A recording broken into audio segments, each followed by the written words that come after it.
Welcome everyone to this week's video lecture for History 1305, U.S. History to 1877.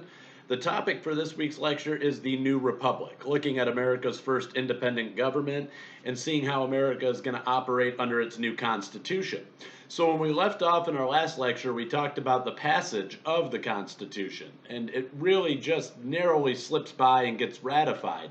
And really the conversation that takes shape while that is happening is this concern that many politicians and people in America have. Their primary concern is actually that the Constitution in its original form does little to nothing to protect individual citizenship rights.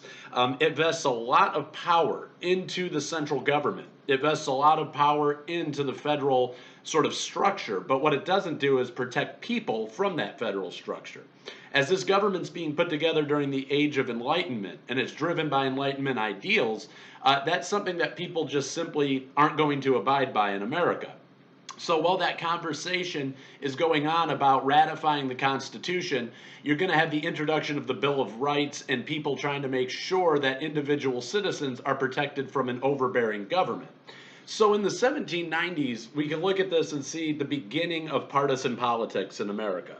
So as soon as we are an independent nation and we form our own government under the Constitution, you immediately have two parties, and they're pretty much dichotomously opposed to one another.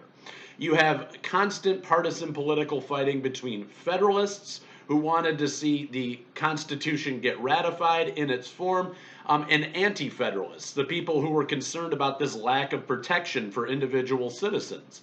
Now, once the Constitution is passed, and it's ratified and it's put into law in the United States, Democratic Republicans are going to form a new party. Basically, the Anti-Federalists in their original form are simply trying to make sure that that Constitution doesn't get passed. So when it does get passed, they no longer really exist as a legitimate party or political outlook. So what actually happens is those people who had those concerns, those Anti-Federalists, they get together and form a new political party, and this is what they call the Democratic Republicans. So, Democratic Republicans are all being brought together by their shared dislike of Federalist policies and ideologies. Whereas the Federalists, their primary concern is making sure that the central government is strong, the Democratic Republicans are going to pick up that position and say, no, the central government shouldn't be the ultimate authority in the land. Really, we ought to leave this to state and local governments, most of the decisions that are going to be made within the United States.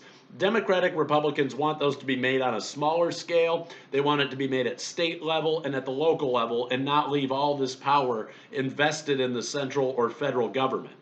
So, as part of the Constitution, something known as the Electoral College is going to be created in 1787. This is something that's very hotly contested even in modern day society. With the upcoming election, you probably are familiar with this, or any election really in modern times. You're probably familiar with this discussion about the Electoral College.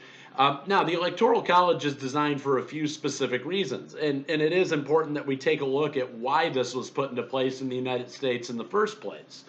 The Electoral College, the primary reason that it exists is because the Founding Fathers, simply put, felt that the American people were too stupid to be trusted with popular vote.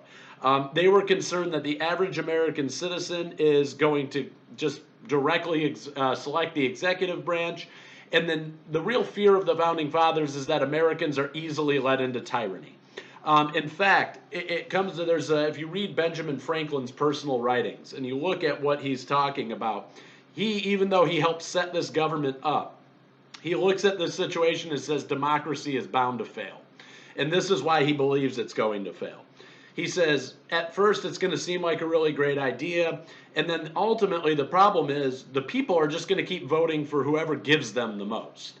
And so really his biggest concern is that the American people can be bought.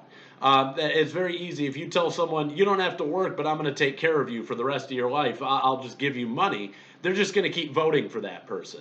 They don't really consider what that means to the national balance. They don't really consider what that means to our economy, and they don't consider what that means in terms of politics.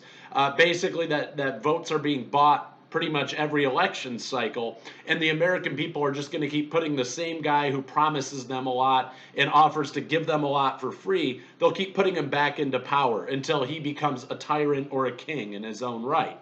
And so that's the major concern that the Founding Fathers had.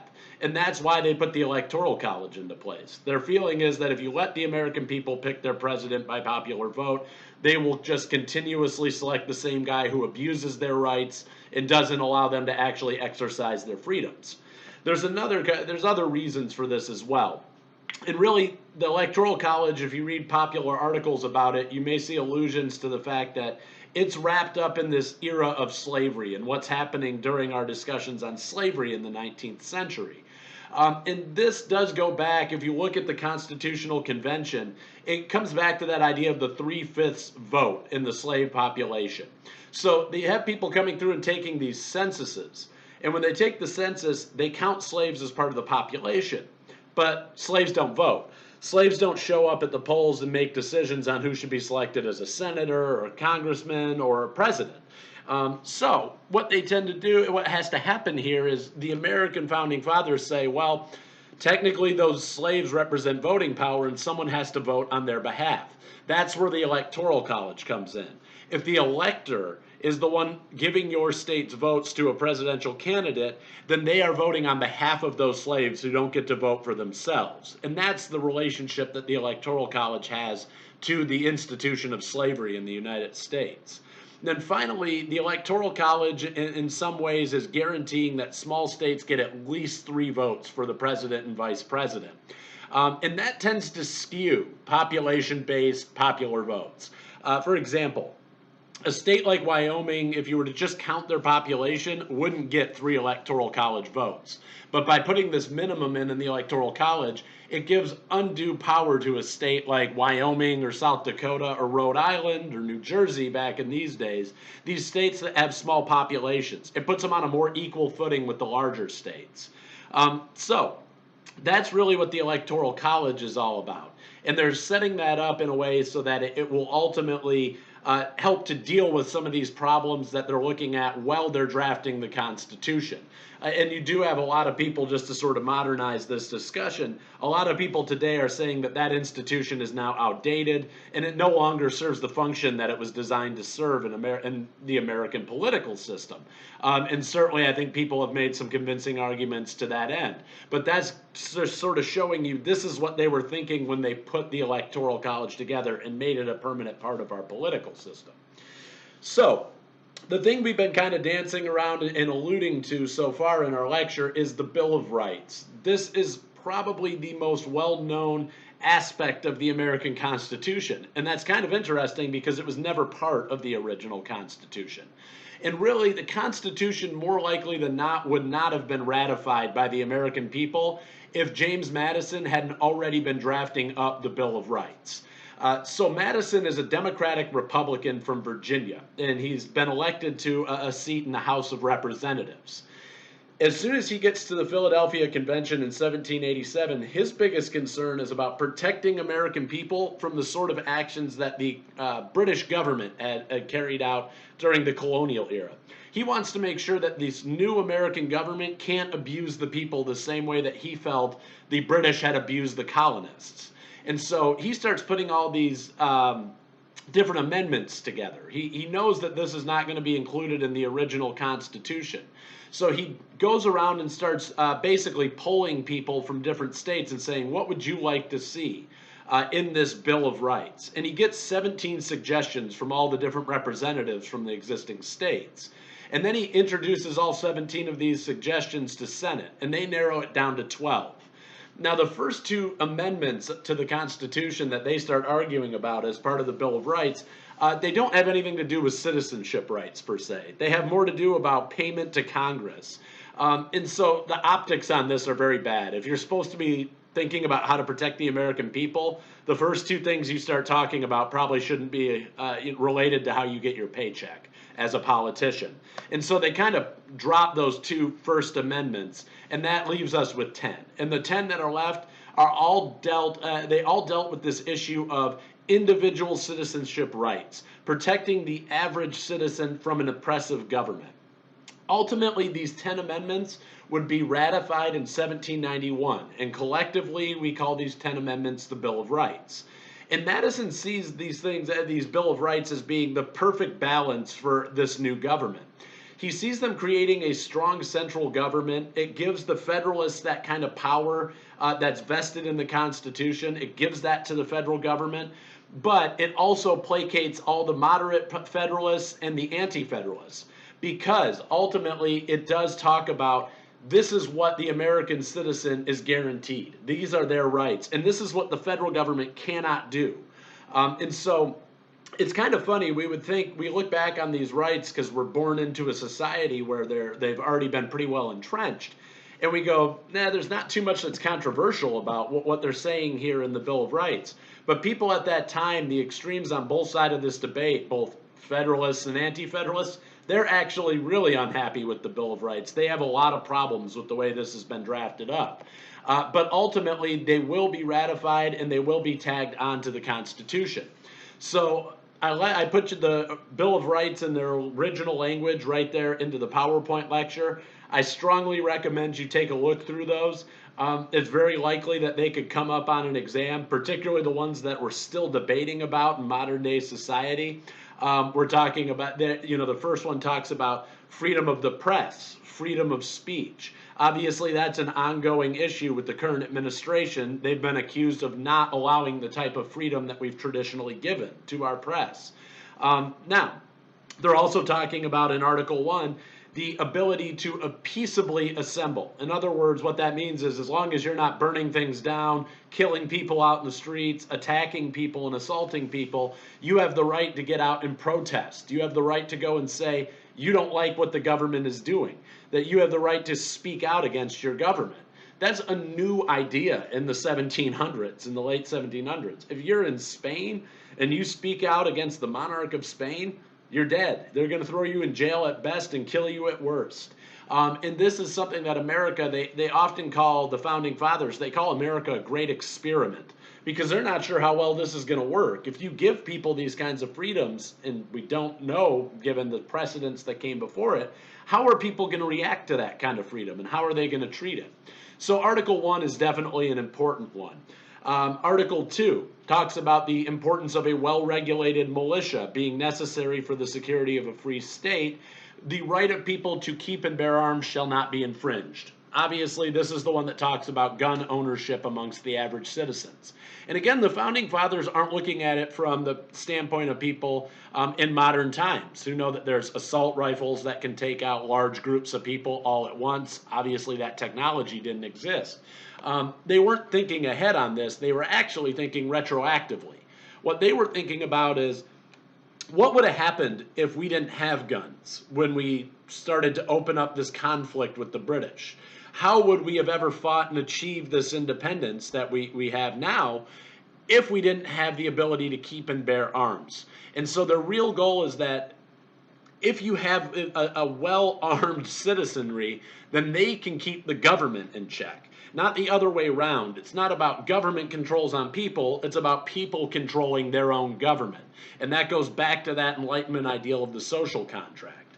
Now, Article 3 is important, and I'm just going to point out a few things about these. I don't want to just go through them one by one. But Article 3 is rather important because it's another one of those things that ties directly back, that pattern of cause and effect I'm always trying to call out. It shows us how they're reacting to the colonial period, not necessarily thinking ahead to an independent America.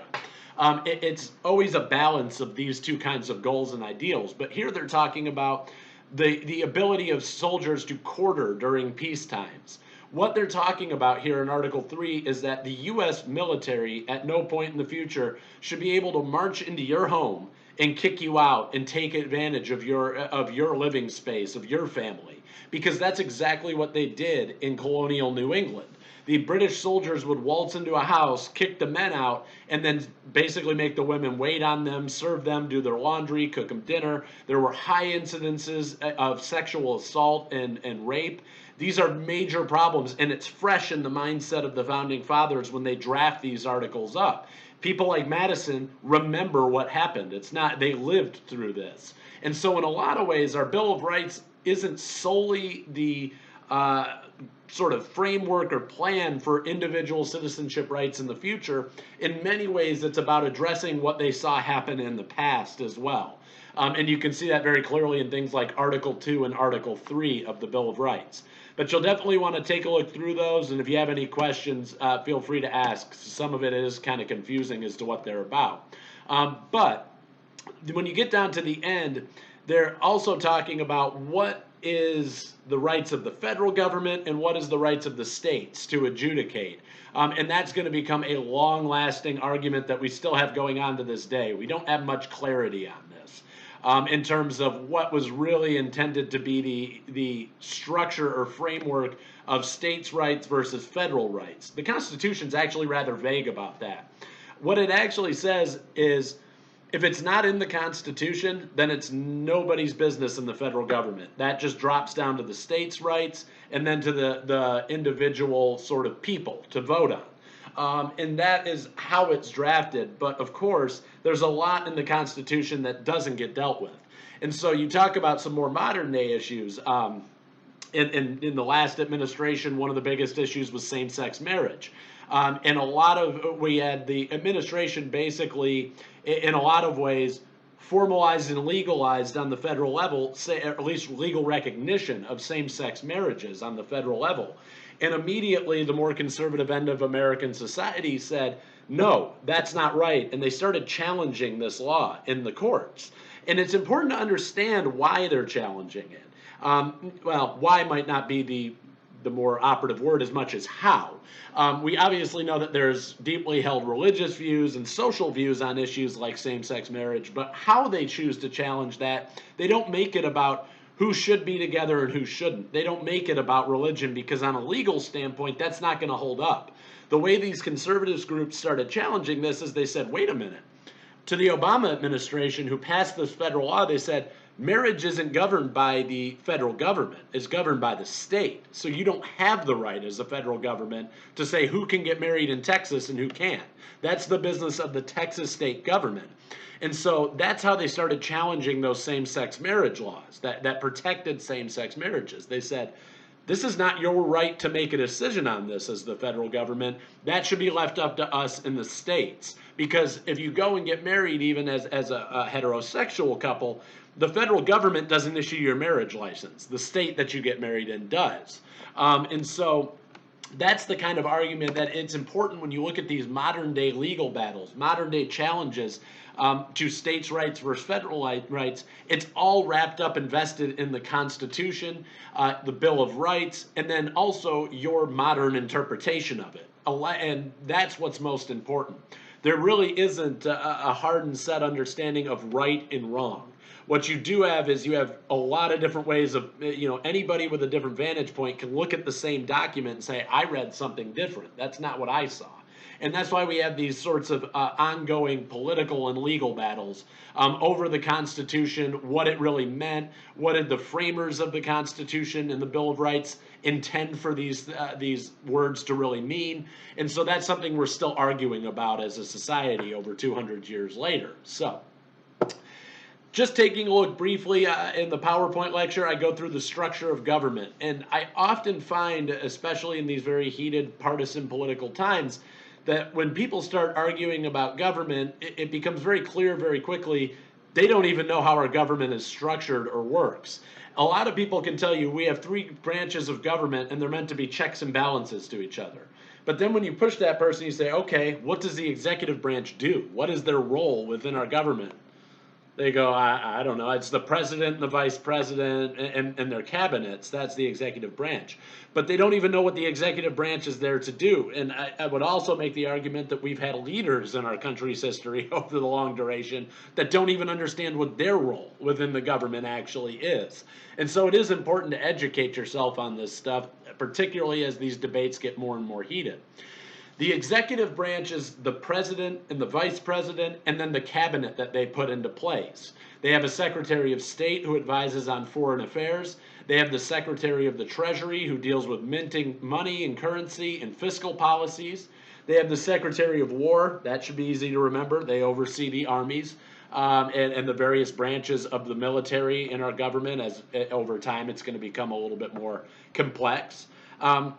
Then finally, you have the Attorney General, and their job is to be the chief legal advisor to the White House in modern times, but generally to the federal government. As I was just talking about, the federal government gets sued for violating the Constitution.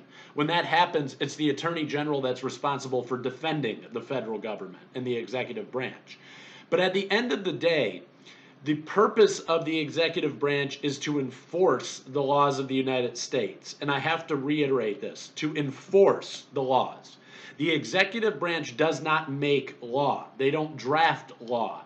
They are given the law by Congress and by the legislature, by what we call the legislative branch, and then it is their job as the President of the United States, as the Vice President, as any of their secretaries, as part of the cabinet. Their job is simply to enforce what the legislator drafts and passes. And so it's very interesting that we focus so heavily on the president and the power of the president and the presidency, because in many, many ways, they are basically servants of the legislative end of the government. Their job is to simply take the law and make sure it's being enforced on a day-to-day basis. They really ought not to have any sort of say in how the law is drafted or what laws are drafted. They are simply the ones who look at the law and say, yes, now it's my time to enforce it. Here's how I'm going to do it. And that is what the executive branch in its design is really supposed to be. Now, in practice, it doesn't always work that way. We're going to see throughout, even in our class as far back as the 1800s, presidents abuse their power. They step beyond this role of the executive, and they start trying to push the American people into passing laws, into coming up with different laws by which people are going to be living. And that is not their role in the government. They don't come up with laws, they just enforce the laws that are there. And so that's an important thing to understand about the executive branch. Now, the other branches of government are the judicial and the legislative branch. The judicial branch is designed to interpret the laws of the United States. That is their sole purpose. They also don't make laws. Courts and judges don't make laws. They simply interpret them. They look at a law that's existing on the books, and we can make this as simple as when you go into a traffic court. The judge's job is to look at the law on the books that says you're supposed to go 65 miles per hour on I-10. Well, we caught you here, and I have evidence that says you were going 80. Well, now I'm going to give you a speeding ticket. That is what the judge and the judicial branch is there to do.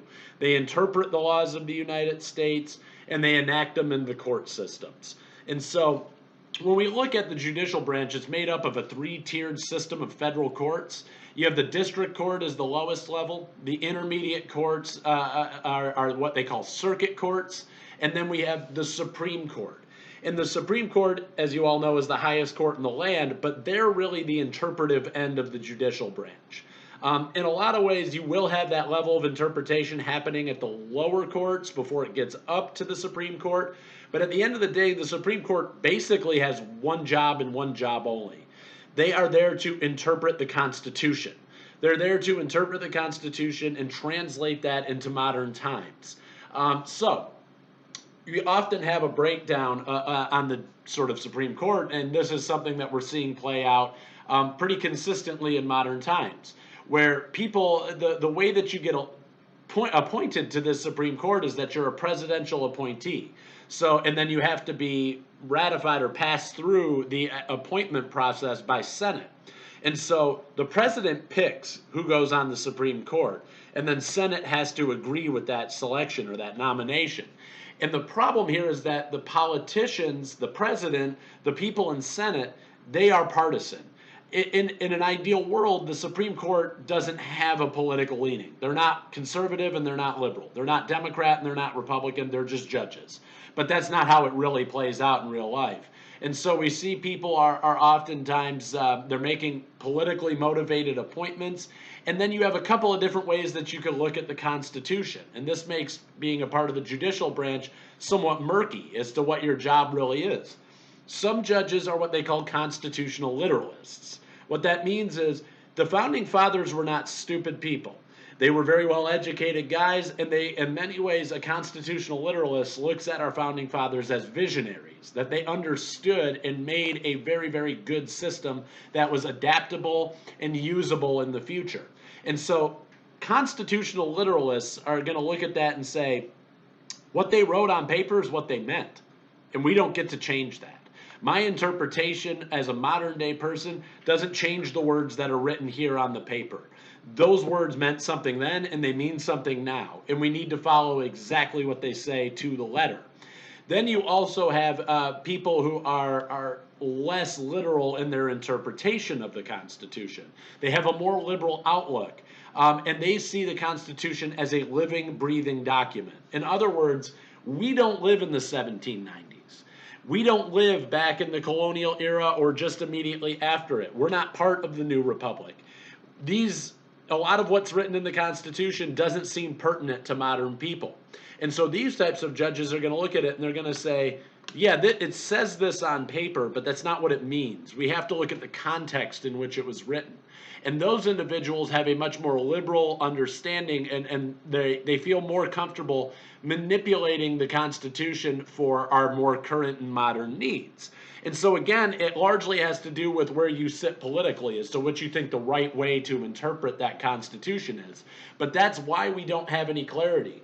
A lot of people, I've often heard students say, well, if it's written there in the Constitution, then why don't we know how all this works? Why do we have so much fighting between these political branches? It should just be set in stone and done.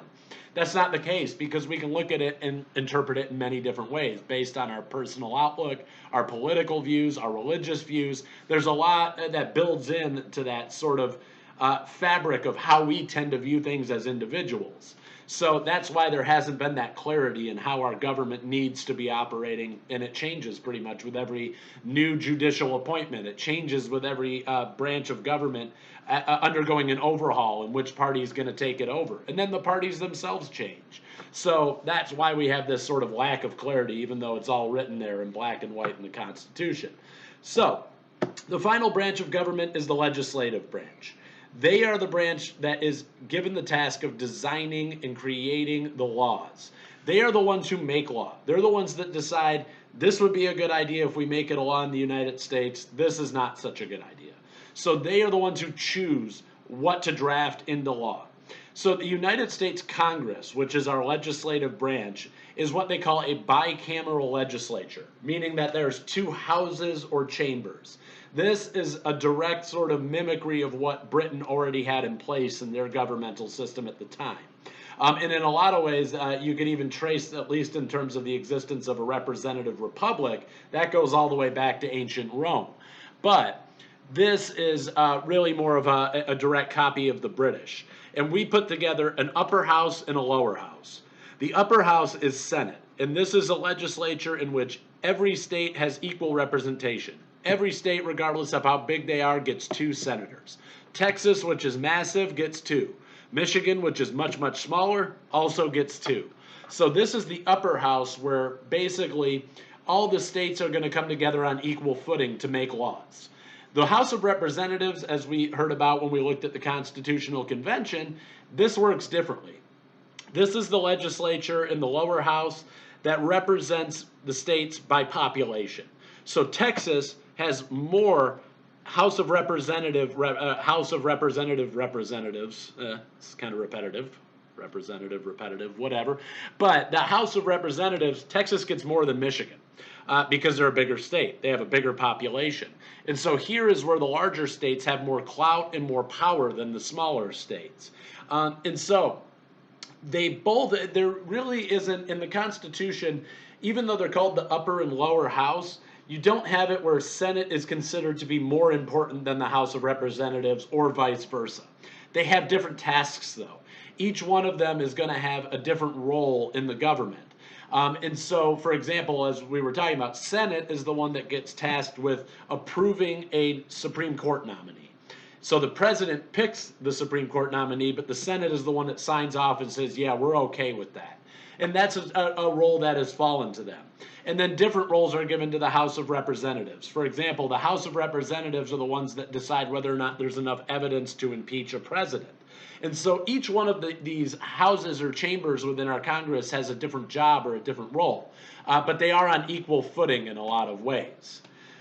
So there we have our basic government lesson on how the American government was set up and structured.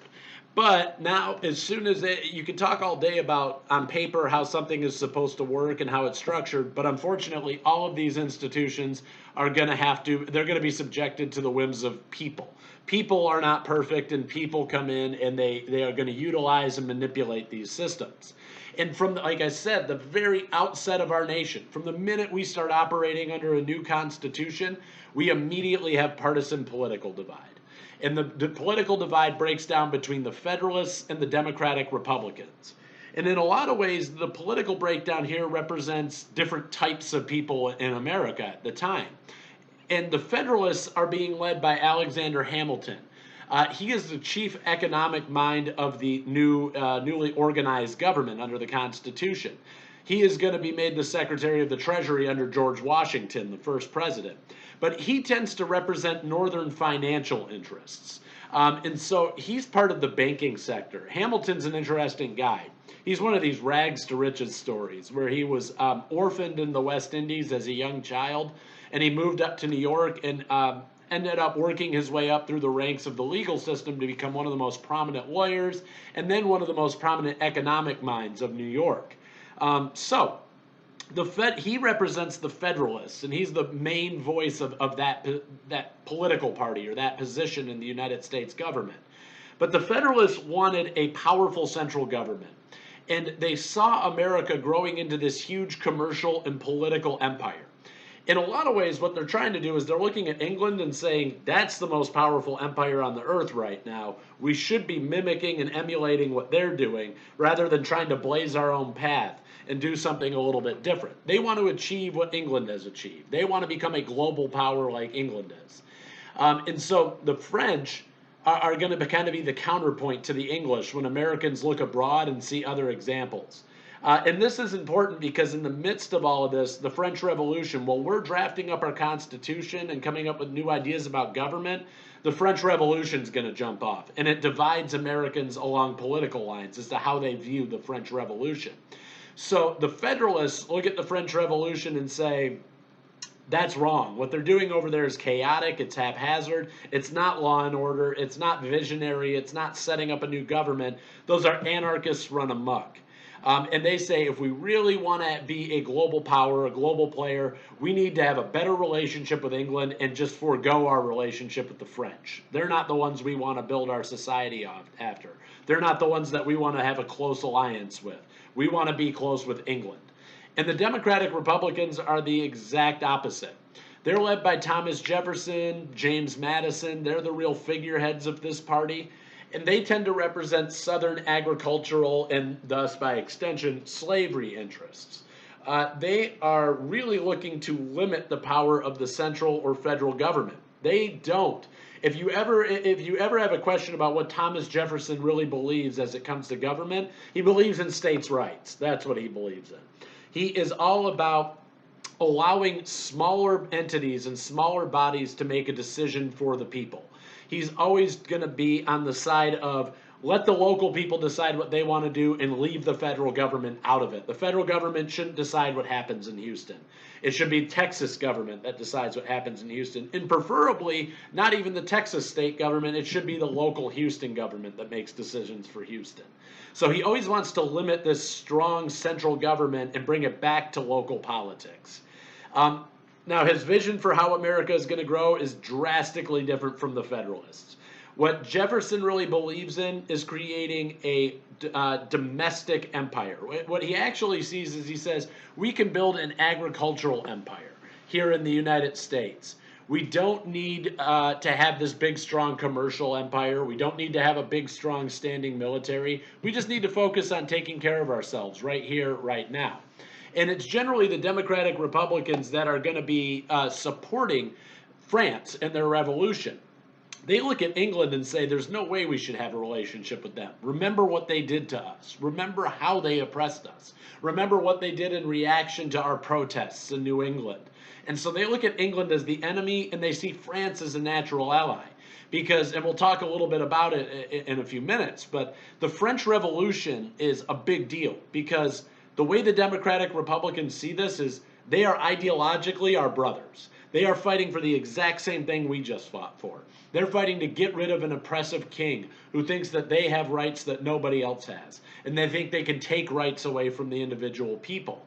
And so when the French Revolution's going on, the Democratic Republicans say, we need to support them. They are kindred spirits with us. They are fighting a revolution for the same thing that we fought a revolution for. And so you can see even there how they view foreign politics and foreign diplomacy is going to break down between the Democratic Republicans and the Federalists. So, as I mentioned, Alexander Hamilton is the Secretary of State under George Washington. Really, the Federalists have more clout in Washington's early government than do the Anti-Federalists or the Democratic Republicans. Jefferson's really the only Democratic Republican that's a part of Washington's cabinet, and he's oftentimes going to be just sort of outnumbered and outvoiced by other members of the cabinet and by the president himself. So Hamilton is really intently focused when he gets this position as the Secretary of the Treasury. He wants to reduce the national debt, which stands at about $75 million, tons and tons and tons of money. So what he says is, look, all of the states are carrying their own debt. They all, Rhode Island owes this much money to British merchants. Let's just say South Carolina owes this much to traders in the West Indies and the French government, or they owe this much to slave traders who are operating in the Caribbean. There are all these outstanding debts that the states owe. And what Hamilton's going to do is he says, I'm going to assume those debts as the national government. I don't want Rhode Island negotiating a settlement to their debt with England. I don't want South Carolina negotiating a settlement of their debt with traders in the West Indies. I will take all of the debt onto the federal government, and then it's kind of like debt consolidation today. We're going to find all your debt, pull it all together, and then make you pay a fraction of what you actually owe. And that's what Hamilton's trying to do with the assumption of state debts. And he does this early on in 1791. In doing this, there's a definite political motivation. He wants the federal government to hold more economic power. And if they assume the state debts and they make it a federal debt, then they get to control how it's paid off. And the states are actually now indebted to the federal government in a lot of ways because they're taking that real physical debt off their shoulders. And so this is just very much in line with Federalist thinking. Vest more power into the central government, vest more power into the federal government, and take that kind of negotiating power away from the states. The Democratic Republicans are leery of this, naturally. They just say this is a power grab by Federalists. And they're really concerned that it's going to create a lot of inequality and wealth in the new nation. In other words, if Rhode Island's merchants are being obstinate and they're not operating right according to Hamilton, he can punish them in the way that he renegotiates that debt. Whereas if South Carolina is acting in a way that Hamilton likes, he can boost them up and give them more money back. He can give them a better economic position. And so this is what the Democratic Republicans are concerned about. And mostly what their concern is that the northern financial interests are going to want to attack the institution of slavery economically. That's their big concern. That's the realistic concern. No matter what we're really arguing about, whether it's political structures or economics, in the late 1700s and all of the 1800s up till the Civil War for the most part, in some way the argument's going to fall back to slavery. And that's what's going on here. The Democratic Republicans represent the slaveholding South. And they're saying the federal government takes all the debt. They're going to use economic policy basically to try and make us give up our slaves, even though the Constitution doesn't let them do that. And that's their biggest concern. And so in 1788, Hamilton actually proposed the establishment of something he calls the Bank of the United States. And this is another way to centralize that power in the federal government.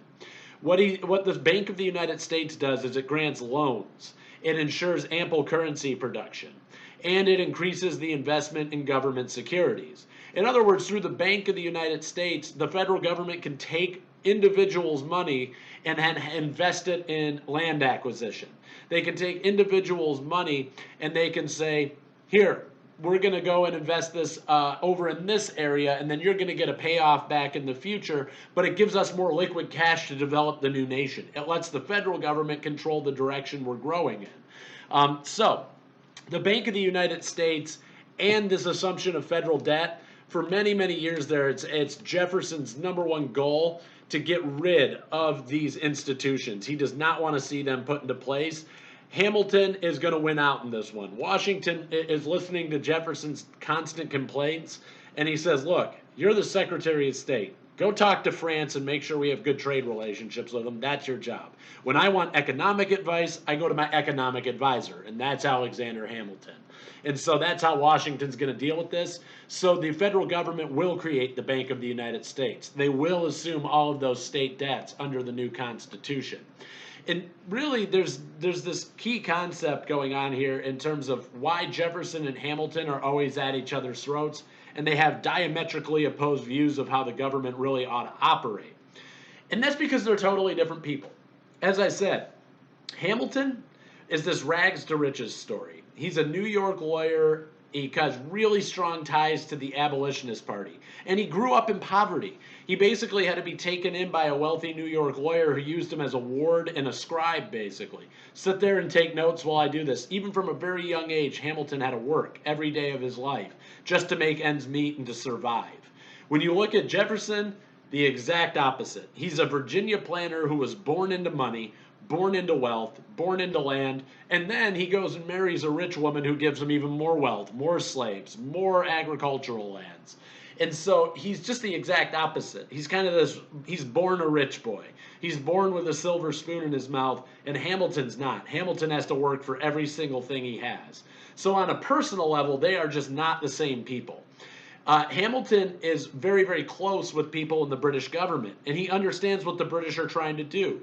The British are going into these other areas of the world. They're going to India. They're going to Africa. They're going to all these places around the world, and they're saying, you're going to do business with us in terms that are favorable to our government, to our economy. And if you don't like it, I'm going to crush you with my stronger military, with my naval power. And that's the way they call this gunboat diplomacy. The way that the British do business in this time period with places in India and Africa, Asia, anywhere they're going around and trying to basically set up colonial sticks, what they're doing is basically pulling a man of war off the coast and saying, do you want to enter into a trade relationship with us, or do you want us to blow your town off the face of the map? I got a treaty right here, trade treaty. You guys want to sign this? And that's how the British do business. And Hamilton goes, that's pretty effective. That's how you get good commercial deals all around the world. That's how I get mahogany wood from India. That's how I get rubber from West Africa. That's how I get these precious resources that everybody's going out and looking around for. And so that is what Hamilton wants to do. Jefferson does not believe this works for America. What Jefferson believes, and in many ways, practically, he's right. He says, you want to know why Britain has to go to India to get material and get wood and stuff like that? Because Britain has nothing. It's a tiny little island up in the Atlantic. And it doesn't have great agriculture, doesn't have huge mineral deposits, doesn't have a great tract of lumber. Britain simply is small and doesn't have that much. So they have to go out and build an empire. But what Jefferson says, he goes, that's not our problem. We have land to the thousands of generations for Americans to grow. We have everything we need right here. We don't need to go overseas to find this stuff. And so what he believes is we need to build an agrarian republic. Jefferson's view, as we talked about with the Northwest Ordinance, is America should grow, always going westward, taking this idea of manifest destiny that we'll encounter shortly in our class. We'll talk about that. But he says we need to keep moving westward, and as we do, we settle these new lands, and they are lands for white family farmers to go and grow enough food to feed themselves and their families and engage in minor trade in the local commercial markets. That's what he believes. He says commercial markets don't belong being between India and the United States. The commercial market is for everybody in Indianapolis, Indiana to engage in. It's for everybody in Houston, Texas. If I grow potatoes, but I want to eat onions tonight, then I'm just going to go trade my potatoes with the guy who grows onions. That's how Jefferson sees America's economy working. And he believes in something called strict construction, and this is diametrically opposed to Hamilton's views of broad construction. Strict construction means I look at the Constitution and I say, Here's what it says. If it doesn't say it, then the federal government can't do it. That's what strict construction says. A great example is marriage. If you believe in strict construction, then you look at the Constitution and you go, huh, didn't say anything about marriage in there. Must not be the right of the federal government. That falls down to the states. That's what Jefferson believes. Hamilton believes in broad construction. He says, if I'm looking through the Constitution and I don't see it, then it's my business as the federal government to make a decision on that. It's not up to the people. It's not up to the states. It's not up to the cities and the municipalities. It's up to me at the federal government. And that's what he believes in. So the other areas where these guys just totally differ, it comes to military. Hamilton is looking at this potential of a commercial empire, and he says, I can't do that without a standing army. He is always pushing for the creation of a professional standing army in the United States. If you're unfamiliar with that term, it means that you are hiring enough people to do nothing but be professional soldiers. Their job is not, they don't go bake bread during the day and then pick up a gun and fight when a threat comes along. These people they get paid to do nothing but fight, nothing but go to war, nothing but defend this nation. And that's what Hamilton wants. And this makes sense. If you want to compel somebody in India to do what you want them to do, you need military might. You need troops that you can unload on the shores and crush their society with and say, look, you either do business with me or I kill you. Those are your options. This doesn't work. Jefferson looks at this and says, nah, why do I need a strong standing army? I don't need to go conquer people. I just need to expand west on this land that's already here. And so that's how he sees it. And he says, all we need is a strong state militia system. The federal government shouldn't have any military powers. The state militias work just fine. If we're threatened, then our militia rises up and pushes the threat back. He has no interest in going out and conquering other areas of the world, whereas Hamilton does. And so you can see that these guys just have completely, absolutely opposed opinions as to how the United States should be moving forward. And there is a difference in how this tends to break down, too. You have basically, the Federalists have a mouthpiece. They have newspapers. They hold prominent lawyers and judges in the Northeast of the United States. Printers are often putting out a lot of publications saying, this is the official mouthpiece of the Federalist Party. And that's something that they're going to really capitalize on. To get people to start thinking more like Federalists, they use publication. The Democratic Republicans can't do the same thing. Most of the areas where they hold support are rural. They're agrarian. They don't have newspaper presses. And most of the people can't read anyway. And so what they do is, rather than relying on publication to get their word out to everybody, they have what they call Democratic Republican societies. These are basically grassroots organizations. There'll be a Democratic Republican Society in Houston, and there'll be one in Clear Lake, and there'll be one in Galveston, and one in Austin. And the point is if I'm a member of that party and I'm one of the politicians, I'm going to come to Houston and I say, everybody in Houston, come on over tonight. We're going to have, free coffee and donuts or whatever it is. Come listen, and I'm going to tell you all about why Federalist, anti-Federalist, or Democratic Republican ideals are important, and they're the way that our country should be moving. So they're doing grassroots organizing to spread their word, whereas the Federalists are a little bit better organized and they use publications to get their words out.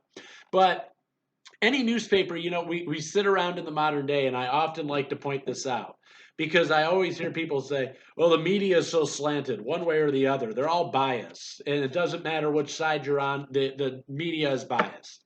It's not new. This has been going on since the 1790s. If you pick up any newspaper from this time period, it is either a Federalist newspaper or it is a Democratic Republican newspaper. They can be looking at the same events. 100 people in an apartment fire died in New York City yesterday. Okay.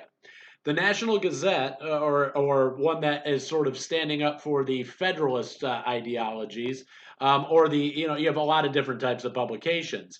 But the Federalist and sort of anti-Federalist papers are going to look at that event, and they're going to say, the Federalist one goes, 100 people died in an apartment fire. And that's because Democratic Republicans leave everything up to the states, and the states don't regulate this. They don't regulate how apartments are built. And so really, if you think about it, it's Democratic Republicans' faults that those 100 people died. And then you pick up a Democratic Republican newspaper, and they're going to say the federal government is just forcing the overpopulation into our northeastern cities. They're cramming everybody together, and they want to do this because they want to create these growing urban metropolises because they're mimicking the British. And so when you look at those 100 people who died, that's the result of Federalist policy. And so they're both telling you that 100 people died in an apartment fire, but they're blaming two different political parties for it. And it's not about the people who died. It's not about safety codes or anything like that. It's all about blaming the other political party. And so this kind of reporting, this kind of journalism that we're used to in the modern times is a firm facet and feature of American society. It's something that we've been living with for the entire duration of our nation. And it's not something that is easily changed. These kinds of biased political and media or biased political / media outlets are something that have been there since our infancy. So obviously there's some domestic sort of issues in the sense that people are just not getting along in terms of we have this complete polarized split of how people here in this country want to see it move forward. But then those sorts of divisions are going to get made worse by foreign affairs. In the early 1790s, Britain actually physically enters into the French Revolutionary Wars.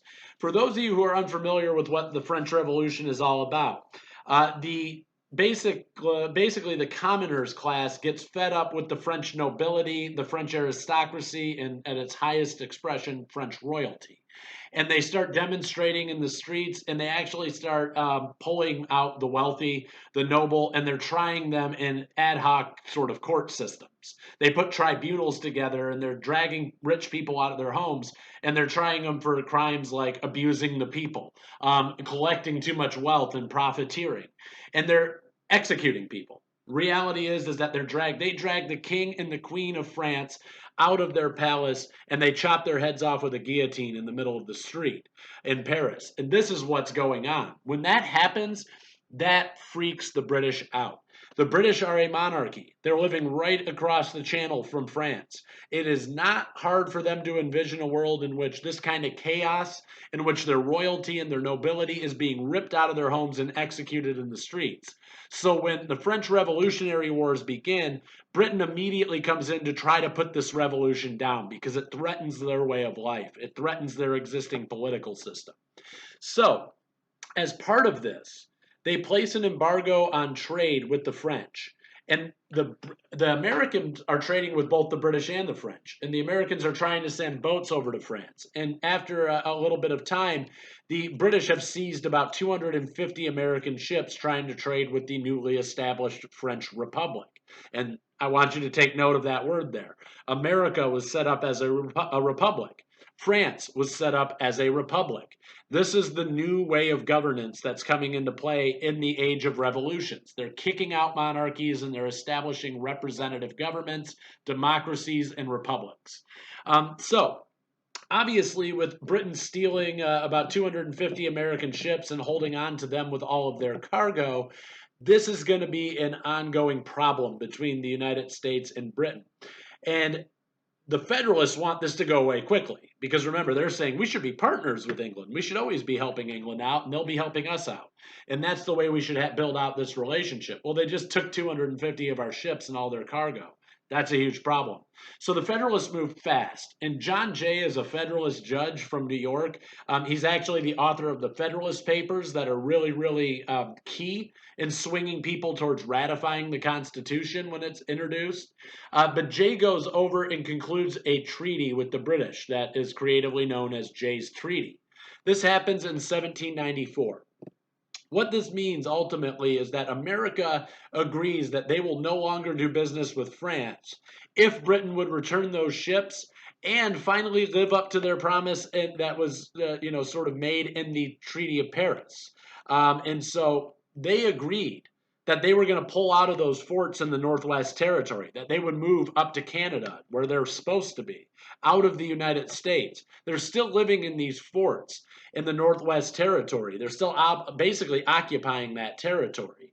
And so Britain says, okay, we'll give your ships back and we'll move out of those forts if you go ahead and make sure you're not doing business with the French anymore. In 1793, in the midst of this revolution, that's when the French killed their king Louis and his wife Marie Antoinette. They're executed in the streets. Americans, they're going to split upon partisan lines. This is like a major issue in in the sort of global setting. Everybody in the world reacts to the execution of King Louis and his wife Marie Antoinette. So the Federalists look at this and they say, do you see what these animals are doing? Yeah, we had a revolution too, but we put on military uniforms and we fought military figures. We didn't go around killing the wealthy. We didn't go around killing the king. We didn't go to England and pull the king off his throne and chop his head off in the middle of the streets of London. This is different. Those are anarchists. They're lawless troublemakers and renegades, and we don't want anything to do with them. Whereas the anti-federalists or the Democratic Republicans argue that they might be a little bit crazy. And Jefferson himself says that. He goes, look, I'm not, what they just did to the king and queen, I can't vouch for that. But they say, this is it. They're doing what we did. They're doing and trying to establish what we've established. They're trying to get rights for their citizens. They want rights for their common man. They don't want a society in which you're either born into wealth or you die in poverty.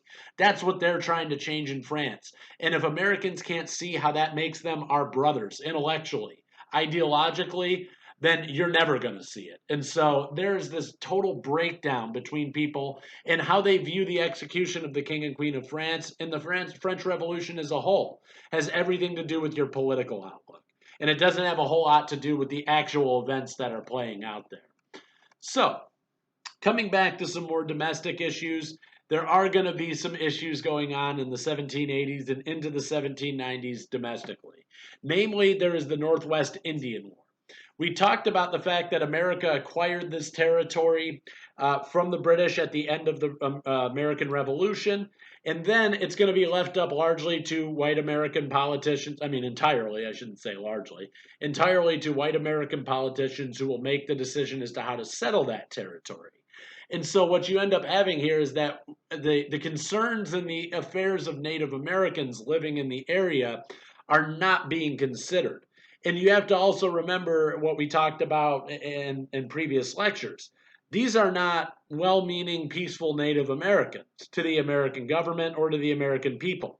These are hostile combatants that picked up weapons and tried to kill Americans in the midst of the American Revolution. So the American government plans to deal with them accordingly. You don't go to an enemy who's just tried to kill you in war and say, all right, well, hey, water under the bridge, we're okay. We're just going to let it all slide and trust you guys.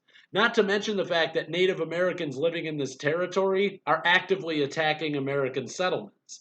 And most of the attitude, particularly amongst the Democratic Republicans, is that these ongoing small-scale attacks on our settlements in the Northwest Territory and pretty much the whole western frontier, this is the doing of the British. They're giving the weapons to the Native Americans. They're basically emboldening them to attack us so they can take this territory back.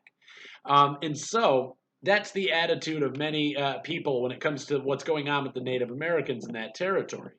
Now, for the most part, previously, one of the things that undoes Native American societies way back when the Europeans first started showing up, is the fact that they were unable to really collaborate beyond tribal lines. For the most part, what you're seeing with Native Americans when Europeans first start showing up is they're living in small groups. And they don't really have a history of saying, oh boy, we gotta, look, these white guys just showed up on the coast. We better get together and start partnering up because we're not like them. They don't look at race like that. We look at race as this overarching determining factor of everything that happens in everyone's lives in the modern times. Back then, they didn't consider race that way. We're not allies just because we're both Native Americans.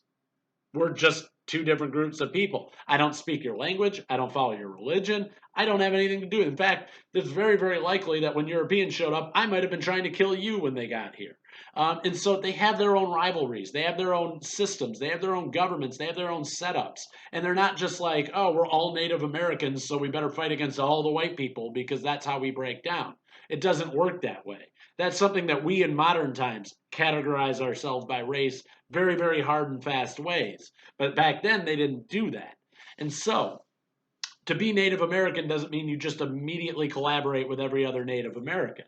And there are really only about 45,000 Native Americans and about 2,000 French citizens living in the Northwest Territory after the war.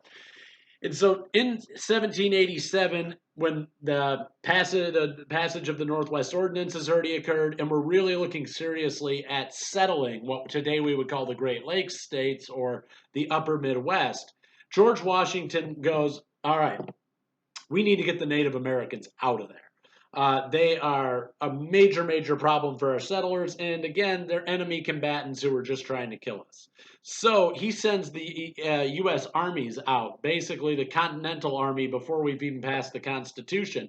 He sends them out to pacify that area and bring it under American control. There's a guy there by the name of Chief Little Turtle, and he is a chief within the Miami tribe, and he forms what's known as, sometimes they call it the Miami Confederacy, or it's more widely known as the Western Confederacy. And when I get into exams, I'm going to refer to it as the Western Confederacy. What he's doing here is he's calling together, and this is one of the first times we see Native Americans do this in American history. He says, look, Shawnee, Ojibwe, Chippewa, none of this stuff matters. He's like, he basically, are you Sioux, are you this, are you that? Tribal affiliation means nothing. Linguistic affiliation means nothing. He gets very realistic about what Native Americans are facing here, and he says, whites are the enemies, we need to stick together. There's a lot of them, and there's very few of us. So we cannot afford to do this. Well, you're different from me, and you speak a different language business. He says, now's the time. We've either got to unite or we can kiss our land goodbye because it's going to be gone real soon. And so he actually starts bringing a lot of different tribes together under this Western Confederacy. And his whole goal is to fight back American settlement in the Northwest Territory. And at first, it goes really, really, really well for Chief Little Turtle. The Native Americans they leave the U.S. Army completely devastated in conflicts in early 1790 all the way up to 1791. In the Ohio Territory, the U.S. military is getting routed by Native Americans. The first battle in 1790 that they really lose their shirts is going to be something called Harmar's Defeat. And this is where the American forces are going to be defeated somewhere around Fort Wayne, Indiana, and they lose around 350 men. The even larger defeat, and the one that really sparks the American government into action, is St. Clair's defeat in 1791. Here, the American forces get routed near the Wabash River in Ohio, and the Miami Confederacy kills off 900 American soldiers. This is the largest loss of life that the American military has ever suffered to a Native American group. And so this is devastating to the U.S. And so they need to change their tactics and they need to change their game plan, obviously, because it's not going well for the American army out in this territory at first. That's when they bring in a new commander, and his name is Anthony Wayne. He comes in and takes over in 1793, but it's really in 1794 he starts his march to pacify the Ohio tribes. And it begins with the Battle of Fallen Timbers. This is a military engagement that ended with an American victory. And it forces the Native Americans to sign something known as the Treaty of Greenville. This treaty will bring the Northwest Indian War to a close. And just to reiterate that we're not happy about it and it's still not happening, even though Jay's Treaty has been signed, they still haven't left those forts. And so in the Treaty of Greenville, you can see this kind of shot to the British where they're going, we know you're behind all this. We know you're still out here. If you haven't heard the message yet, hear it loud and clear right now. Get out of these forts in this territory. But it's important to look at how Anthony Wayne is going to pacify these tribes. It's not done with diplomacy. It's not done with great care for human life or altruism. It's done with sheer brute force and a scorched earth sort of policy. That's what Anthony Wayne does. He says, look, these guys don't fight fair. They come in, they hit us when we're marching through the woods, they shoot 5 of our guys, and then they run off. They don't wear military uniforms. They don't advance on the battlefield and fight us like an actual European army would. They are using guerrilla warfare tactics. And then they go and hide out amongst women and children in the villages after they've hit our military, thinking we won't attack them. And that is the truth. That is how it was operating under Harmar, under St. Clair. Anthony Wayne comes in and goes, okay, If that's how they want to play it, here's how you defeat that. You beat them on the battlefield, and when they run back to the villages, you follow them and you burn the village to the ground. And I don't care who's in it. Men, women, children are killed. And that's if you want this done, if you want this war to come to a close, if you want Native Americans to accept American sovereignty in this territory, you need to do this. This is how you stop this war. This is how you stop the fight. And it is effective. It does have that exact goal. But from that point on, if you're looking at it from an American perspective, that is the right move. That is how you pacify the area. But if you're looking at it from a Native American perspective, obviously it's not going to be a welcome turn in the war. And what it really does when this sort of scorched earth tactic gets put into play in the Northwest Indian Territory, it leaves the Native Americans in this region with almost no options. This is what they're going to be forced to do moving forward.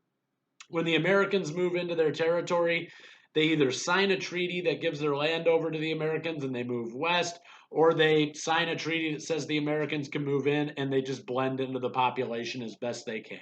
They either are going to be forced to adapt or they're going to be forced to move. Those are their two options. And they're not, it becomes painfully clear to the Native Americans living in this territory, armed conflict's not an option anymore. It's basically a suicide mission. If you just want a bunch of people to die, then yeah, pick up weapons and fight the Americans. But that's not going to get our land back. It's not going to stop American expansion. None of this is going to stop it. We need to accept that the Americans are coming. And so they increasingly are going to opt to sign treaties, and they're not going to go to war with America. Excuse me. So that is what the Northwest Indian War is all about, and that's how it comes to a close. There is one other major outbreak. Well, there's actually two more rebellions that are going to happen in this time period. And they're both worth taking a look at. But the first is the Whiskey Rebellion. The Whiskey Rebellion is going to be really tied back up into that partisan political infighting between the Federalists and the Democratic Republicans. Basically, Hamilton is trying to balance the American budget, trying to consolidate our debts and figure this whole thing out.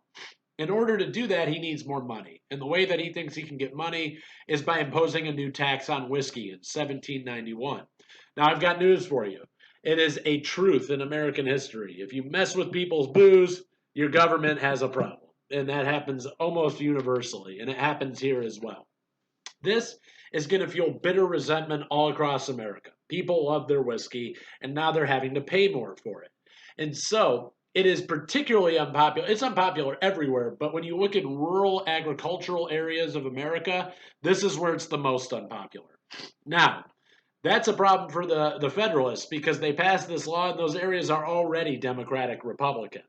But what happens here is that farmers are kind of facing a choice. They're growing a lot of grain on their farms, right? Well, I can go through a lot of work to bundle up all this grain. It takes up a lot of space. I got to load it onto a cart. I lug this stuff into the market and I sell it and it makes practically nothing. I'm making pennies off of this. I have another option. I take all that grain on my farm. I don't have to move it anywhere. And I distill it down into a small bottle of whiskey that sells for a lot of money. It's a better business move for these farmers. But when this tax gets imposed on whiskey, the farmers in Pennsylvania and Kentucky, where most of these, I mean, if you look at Kentucky, they're renowned for whiskey distillation.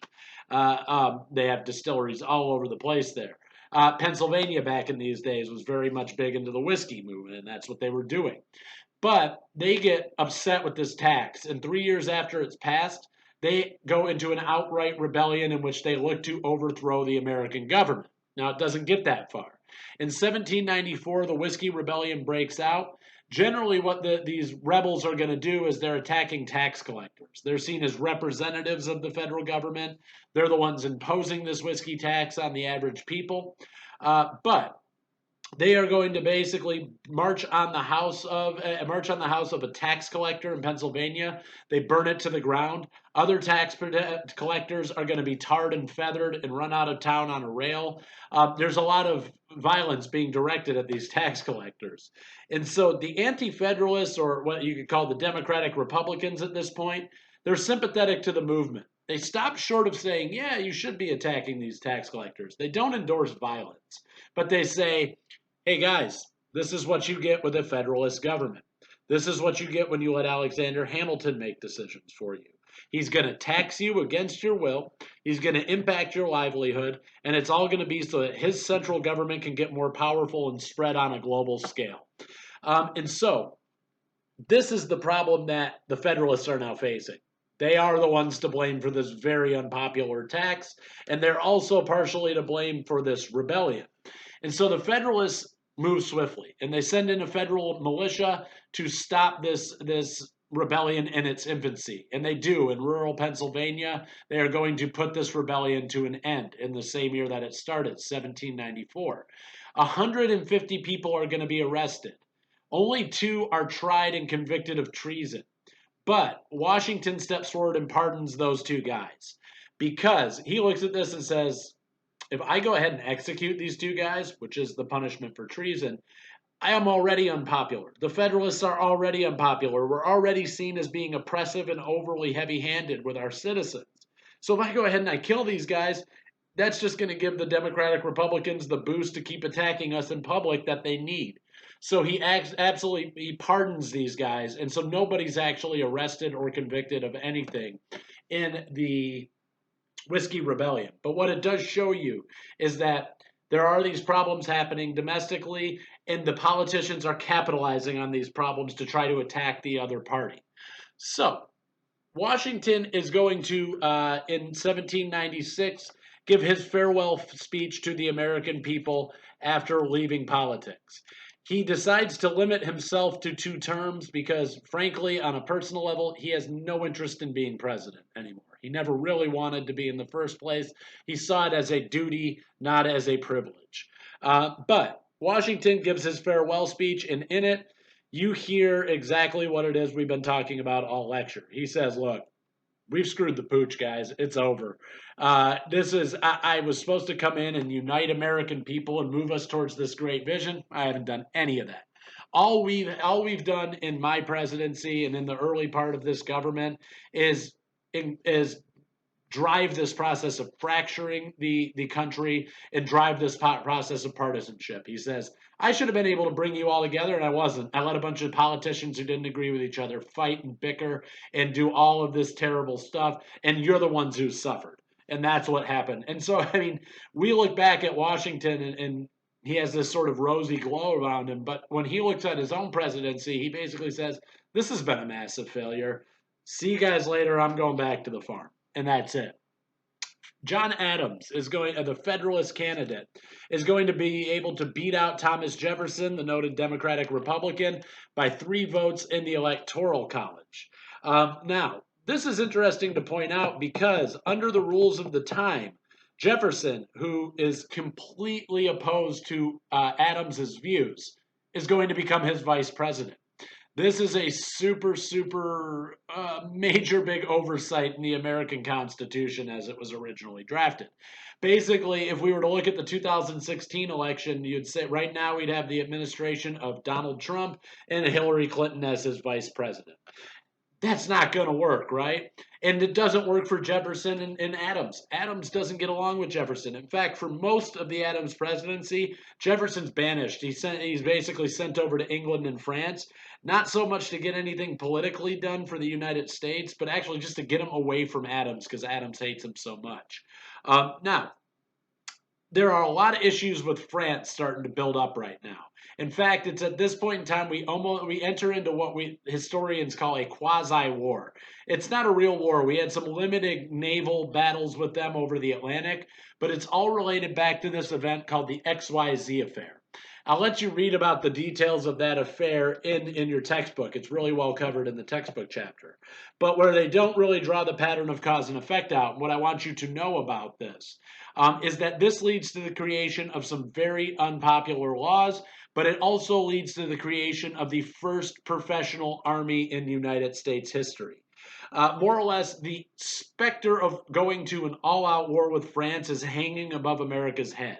And that's when Adams, a Federalist who wants a strong professional army, is able to convince Congress to increase taxes on land, buildings, and slaves. And they use that money to build America's first standing army of about 50,000 men. In addition to that, Adams and the Congress under him are going to be able to pass something known as the Alien and Sedition Acts. This is all about immigration, and it's something that still is very pertinent to this day.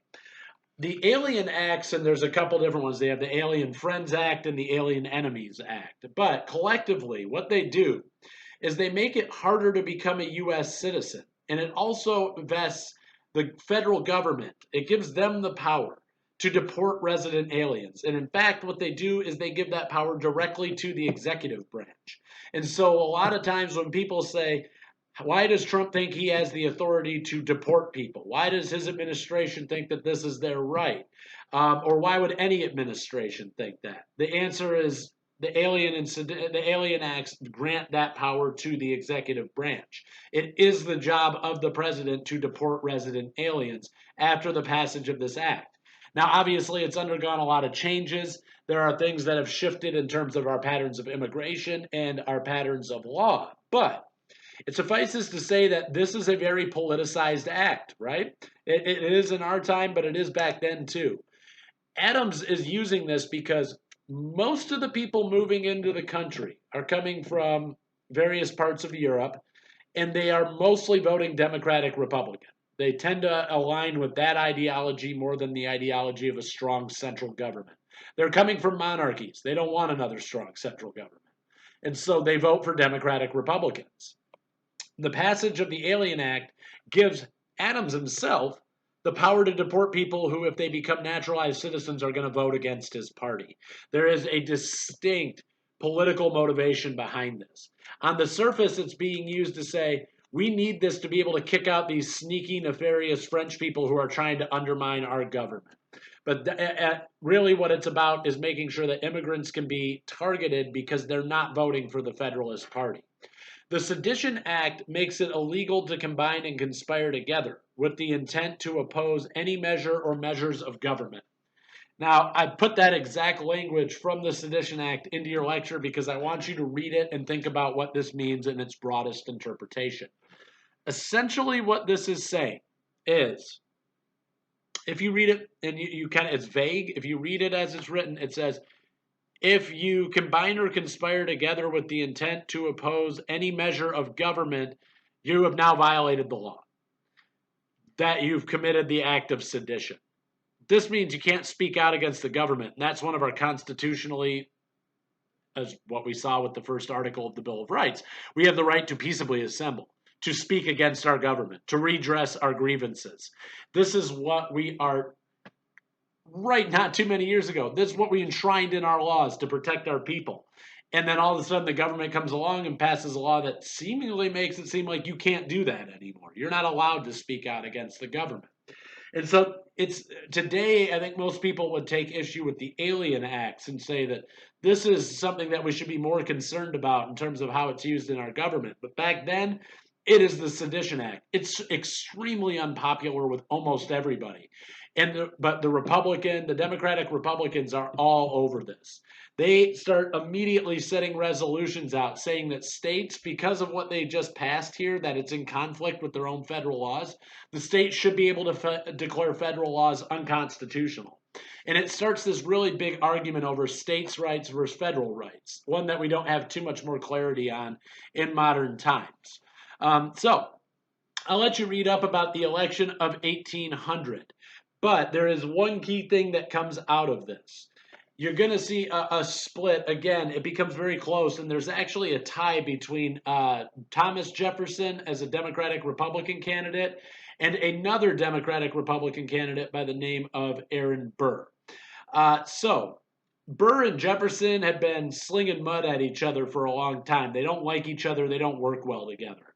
And ultimately, the Federalists are going to be the ones, they lose the election, but they have to choose who's going to become president. This one guy, Jefferson, that we don't like, or this other guy, Aaron Burr, that we don't like.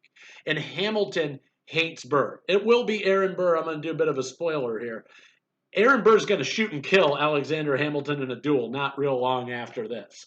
But Hamilton comes out. He had long known Aaron Burr from his time in New York. And he says, look, I don't like Jefferson either, but Jefferson's the lesser of two evils in this case. So the Federalists are going to throw their support behind Jefferson and say he's the better of the two Democratic Republicans. But while all of this arguing is going on in the election, Burr is sitting there just ripping Jefferson in the newspapers. Basically, and it's not even political. He's saying he sleeps with his slaves. He's got a slave mistress that he treats like his wife. He's got a bunch of interracial kids on his plantation. It's really ugly stuff. And so obviously you can't put these guys in the same room and go, guys, now you got to work together. But that's exactly what has to happen under the laws of the time. Jefferson becomes president. Aaron Burr becomes vice president in 1800. They're stuck with this setup for the next 4 years. But Congress actually sees this finally and goes, this is a major problem. And they passed the 12th Amendment. And this is what you need to know on your test about this election. The passage of the 12th Amendment, it goes back to that pattern of cause and effect. This is the effect of what's been happening in these presidential elections. And finally, with the election of 1800, with Jefferson and Burr basically ready to rip each other's throats out, Congress says enough is enough. This is the dumbest way that we deal with picking the vice president. And from that time forward, the voters are going to be casting separate ballots for the president and vice president. In other words, they're not going to vote just for the president. The vice president's combined, just like we have it today. You can't vote for Joe Biden and not vote for Kamala Harris. You can't vote for Donald Trump and not vote for Mike Pence. That's what's going on here. And so this is definitely going to be something that Congress needs to address, and they do so in 1804 with the passage of the 12th Amendment. They say when you vote for president, you vote for whoever they pick as vice president as well. We can't keep having it where the two people who hate each other the most end up becoming president and vice president. All right. The final thing I'm going to talk about today is the first of a number of slave rebellions you're going to be witnessing throughout the 19th century. And this one is known as Gabriel's Rebellion. And it's happening in 1800 in Virginia, right around the city of Richmond. So, like everything else, this rebellion is not happening in a vacuum, and it's being influenced by something else that's going on in the world. Recently, in the midst of the French Revolution, there was a revolution of the slaves and the mixed race class in the French-held territory of Saint-Domingue. Today we call this area Haiti. But it was a revolution led by a guy named Toussaint Louverture, as well as you have Dutty Boukman was sort of the leader of the slave part of that rebellion. It's a very confusing rebellion that I don't expect you to understand the pattern here, because at one point it involves slaves only, and then it's slaves and slave masters fighting together. Then it's slaves and slave masters fighting against each other, and the slave masters are siding with the mixed race, and then the mixed race leave the slave masters and side with. It's a very confusing rebellion. But at the end of the day, what you need to know is how it ends. It ends with Haiti becoming the first independent black republic in the New World. And so now, not real far from the coasts of the United States, there is a government that is run and organized by black people, by people of African descent. And they are setting up a society in which obviously slavery is going to be illegal.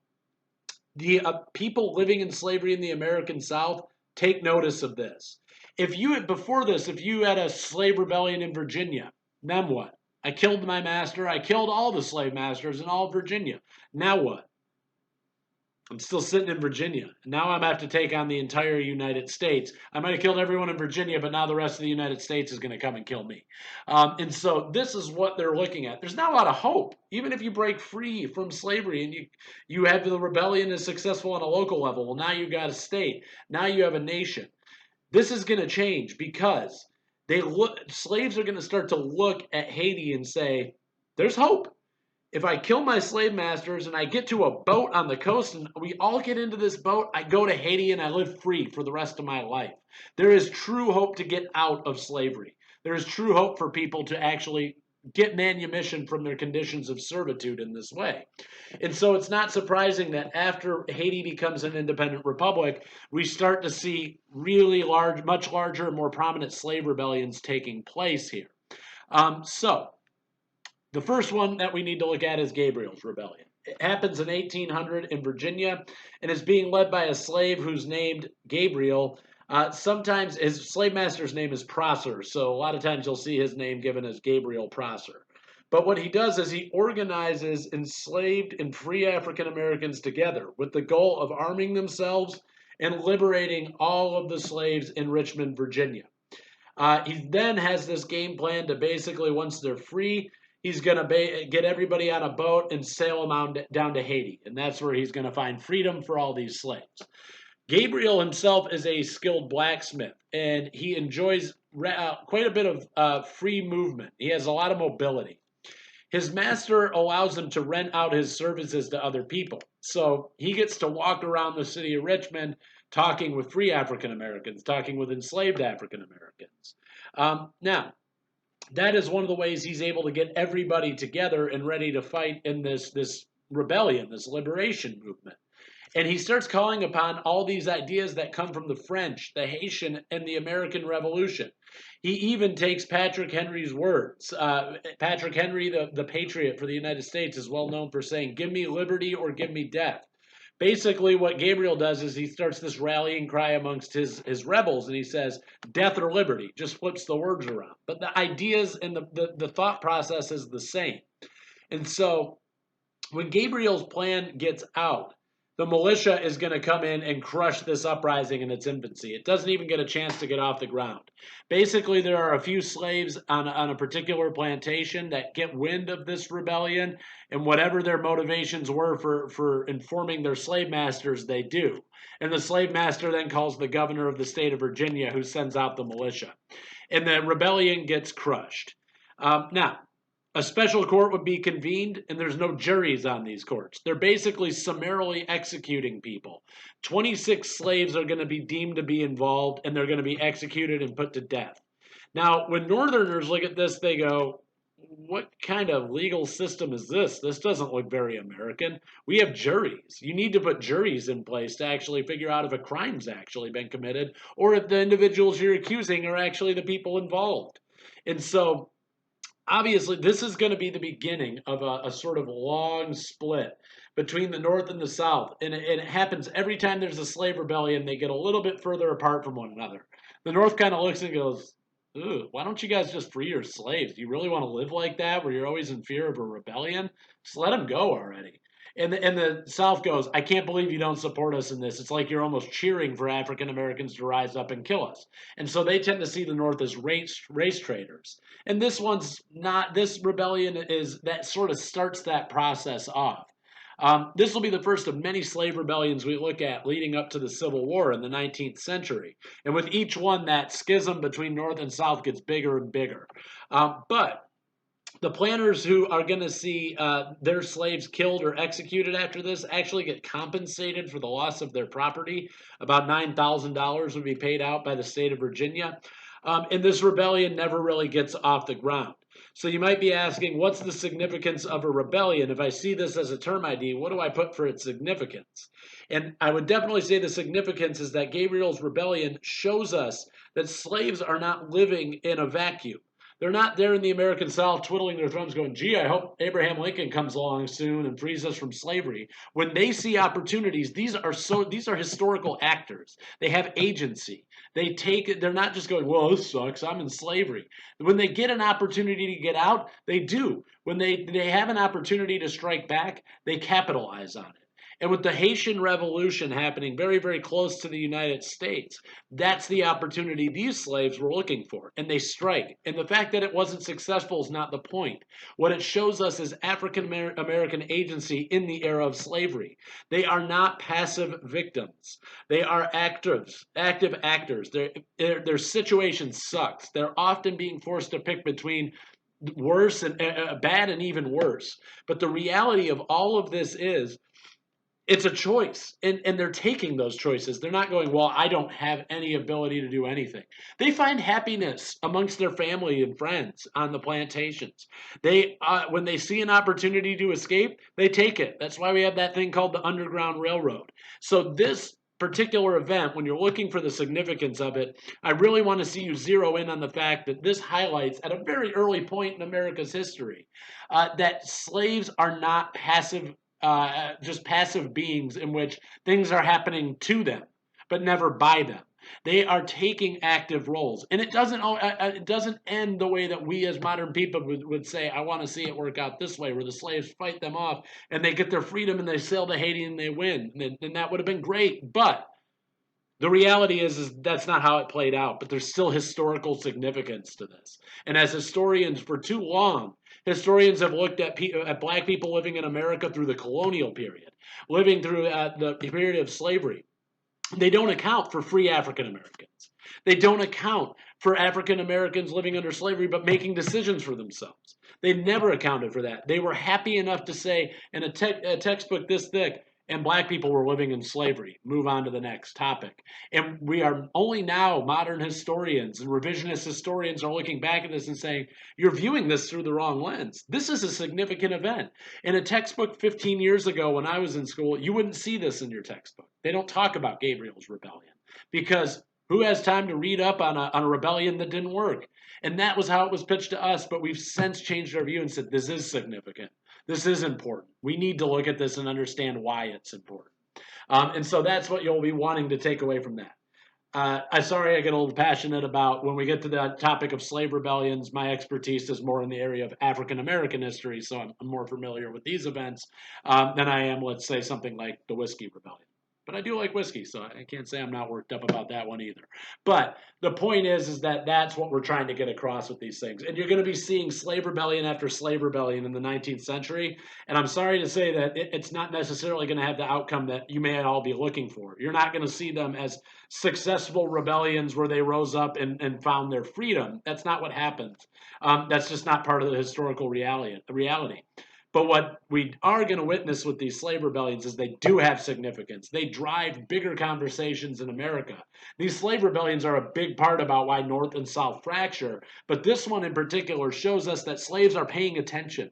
They're listening to what's going on around them. They're seeing what's going on around them, and they're reacting to it. And they're taking agency for themselves, and they're saying, there's a chance now. We've got Haiti. Let's make a move for it. So that wraps up my lecture on the early republic and what's going on throughout the 1790s. The next lecture we deal with, we're going to be looking at the Jeffersonian era, and we're going to see a new political party coming in. The Federalists are going to increasingly have to say goodbye to American politics as time goes on. They're going to be there for a while, but we're going to see once Jefferson comes in, it ushers in a wave of what we could call Democratic Republican, or even in a lot of ways, Jeffersonian presidents who have the same sort of ideals and goals as he has. And so that's where we'll pick it up. All right, I am done. So take care of yourselves. If you have any questions, comments, concerns, demagoguery, or diatribe, feel free to send me an email. Have a good one.